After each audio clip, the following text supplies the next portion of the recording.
Consumption ಈಗ ನಾವು ಇಷ್ಟೊತ್ತು ಇದೆಲ್ಲ ಮಾತಾಡಿದ್ವಲ್ವ, ಆ್ಯಸ್ ಎ ಲ್ಯಾಂಗ್ವೇಜ್ ಭಾಷೆಯ ಕನ್ಸಂಪ್ಷನ್ ಇದೆಯಲ್ಲ ಅದು ಬಹಳ ಇಂಪಾರ್ಟೆಂಟು.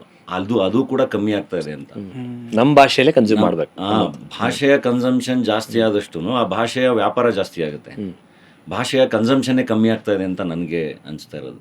ಸೊ ಕನ್ನಡ ಭಾಷೆಯನ್ನು ನಾವು ಜಾಸ್ತಿ ಕನ್ಸ್ಯೂಮ್ ಮಾಡಬೇಕು, ಜಾಸ್ತಿ ಎಂಜಾಯ್ ಮಾಡಬೇಕು. ಪರವಾಗಿಲ್ಲ, ಸಿನಿಮಾ ಚೆನ್ನಾಗಿ ಅಂದರೆ ಎಲ್ಲ ಸಿನಿಮಾಗಳು ಚೆನ್ನಾಗೇ ಇರುತ್ತೆ ಅಂತೆಲ್ಲ, ಚೆನ್ನಾಗಿಲ್ಲದೆ ಇರೋ ಸಿನಿಮಾ ನೋಡಬೇಕು ಅಂತಲೂ ನಾನು ಹೇಳ್ತಾ ಇಲ್ಲ. ನೀವು ಒಳ್ಳೇದನ್ನೆಲ್ಲದನ್ನು ಕನ್ನಡದಲ್ಲಿ ಕನ್ಸ್ಯೂಮ್ ಮಾಡ್ಬೋದು.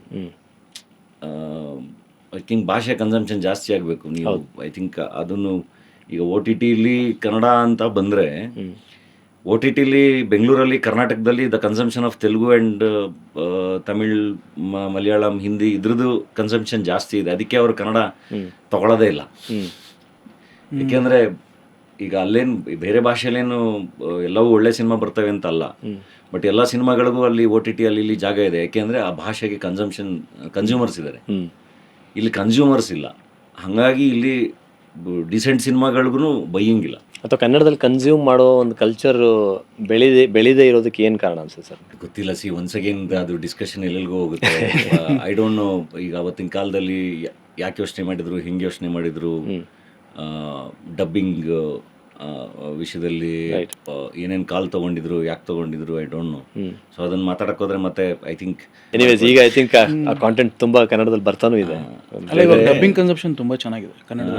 ಅವತ್ತಿನಿಂದನೂ ಎಲ್ಲದನ್ನೂ ಕನ್ನಡದಲ್ಲೇ ಕನ್ಸ್ಯೂಮ್ ಆಗಂಗೆ ಆಗಿದ್ದಿದ್ರೆ ಅವತ್ತಿನಿಂದನೂ ಕಾಂಪಿಟೇಷನ್ ನಾವು ಎಲ್ಲರ ಜೊತೆ ಮಾಡಬೇಕಾಗಿತ್ತು. ರೈಟ್. ಸೊ ಅಲ್ಲಿಂದನೇ ಹೊಡೆದಾಡ್ಕೊಂಡು ಆ್ಯಸ್ ಅ ಇಂಡಸ್ಟ್ರಿನೂ ಇವಾಲ್ವ್ ಆಗಿರ್ತಾ ಇದ್ವಿ. ನಿಜ, ಎಲ್ಲ ಥರ ಇವಾಲ್ವ್ ಆಗಿರ್ತಾ ಇದ್ವಿ ಅಂತ ನನಗನ್ಸೋದು. ರೈಟ್. ನನಗೆ ಇದೆಲ್ಲದು ಅಷ್ಟು ಅರ್ಥನೂ ಆಗ್ತಿರಲಿಲ್ಲ. ನಾನು ಹೈದ್ರಾಬಾದಲ್ಲಿ ಶೂಟಿಂಗಲ್ಲಿ ಇದ್ದಾಗ ಅಲ್ಲಿ ಪಬ್ಗಳಿಗೆ ಹೋದಾಗ ಎಲ್ಲ ಸಾಂಗು ತೆಲುಗುಲೇ ಹಾಡ್ತಿರೋರು. ಎ ಆರ್ ರೆಹಮಾನ್ ಸಾಂಗಿಂದ ಹಿಡಿದು ಎಲ್ಲರದು, ನಾವು ಹಿಂದಿಲಿ ಕೇಳಿರೋ, ತೆಲುಗುಲಿ ಕೇಳಿರೋ, ತಮಿಳ್ ಕೇಳಿರೋ ಎಲ್ಲ ಹಾಡು ತೆಲುಗುಲಿ ಹಾಡ್ತಾ ಇದ್ರು ಆ್ಯಂಡ್ ಎಲ್ಲರೂ ಎಂಜಾಯ್ ಮಾಡ್ತಾರೆ. ಇವಾಗ ಅದು ಹೈದ್ರಾಬಾದು ಕೂಡ ಹಿಂಗೆ ಎಲ್ಲ ಕಡೆಯಿಂದ ಬಂದಿರೋರು ಇರ್ತಾರೆ. ಕನ್ನಡದವ್ರು ಇರ್ತೀನಿ, ತೆಲುಗುವನ್ ಇರ್ತೀನಿ, ಹಿಂದಿಯವ್ರು ಇರ್ತಾರೆ, ತಮಿಳವ್ರು ಇರ್ತಾರೆ. ಬಟ್ ಮ್ಯೂಸಿಕ್ ಒಂದೇ ಭಾಷೆ ಅಲ್ವಾ, ಅದು ತೆಲುಗುಲೇ ಹಾಡ್ತಾ ಇದ್ರು, ಅವ್ರು ಎಂಜಾಯ್ ಮಾಡ್ತಾ ಇದ್ರು. ಯಾಕೆಂದರೆ ಅವರು ಅಷ್ಟು ಹಾಡುಗಳನ್ನ, ಎಲ್ಲ ಭಾಷೆ ಹಾಡುಗಳನ್ನ ಅವ್ರ ಭಾಷೆಯಲ್ಲಿ ಕೇಳಿದ್ದಾರೆ.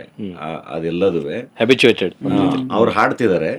ಸೊ ಆ ಪಬ್ಬಲ್ಲಿ ಏನು ಪ್ರಾಬ್ಲಮ್ ಇಲ್ಲ, ಯಾಕೆಂದರೆ ಎಲ್ಲ ಲ್ಯಾಂಗ್ವೇಜ್ ಅವ್ರು ಇದ್ರೂ ಇಟ್ ವರ್ಕ್ಸ್, ಬಿಕಾಸ್ ಎಲ್ರಿಗೂ ಗೊತ್ತಿರೋ ಮ್ಯೂಸಿಕ್ ಅದು ಎಲ್ಲ ಭಾಷೆದು.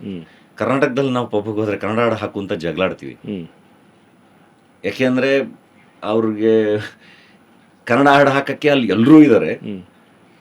ಸೊ ಅವನ ಜೊತೆಗೆ ಹಿಂದಿನೂ ಹಾಕಬೇಕು, ಜೊತೆಗೆ ತೆಲುಗುನೂ ಹಾಕಬೇಕು, ತಮಿಳು ಹಾಕಬೇಕು. ಬಟ್ ಅದೇ ಹೈದರಾಬಾದಲ್ಲಿ ದೇರ್ ಇಸ್ ಒನ್ ಮ್ಯೂಸಿಕ್. ಅಂದರೆ ಕಾಂಟೆಂಟ್ ಕನ್ಸಂಪ್ಷನ್ನ ಒಂದು ಹ್ಯಾಬಿಟ್ ಫಾರ್ಮ್ ಆಗೋದು ತುಂಬ ಮುಖ್ಯ ಅಂತ ಹೇಳಿದ್ರೆ ಐ ಥಿಂಕ್ ಫೇರ್ ಪಾಯಿಂಟ್, ಒಳ್ಳೆ ಮಾತು ಕೂಡ ಅದು. ಹೋಪ್ಫುಲಿ ಈಗ ಈ ಕಾಂಟೆಂಟ್ ಸ್ವಲ್ಪ ಎಲ್ಲ ಥರದ ಕಾಂಟೆಂಟು ಕನ್ನಡದಲ್ಲಿ ಸಿಗೋ ಥರದ್ದು ಆಗಿರೋದ್ರಿಂದ ಆ ಒಂದು ಬದಲಾವಣೆ ಬರ್ಬೋದು ಅಂತ ಅಂದ್ಕೊಳ್ಳೋಣ. ಸ್ವಲ್ಪ ನಿಮ್ಮ ಈ ಪಾಯಿಂಟಿಗೆ ಹೋಗೋಣ ಸರ್. ಏನಂದರೆ ಪ್ರೊಡಕ್ಷನ್ ಕಂಪನಿಗಳು ಹೆಚ್ಚಬೇಕು ಅನ್ನೋದು ವಿಚಾರದಲ್ಲಿ.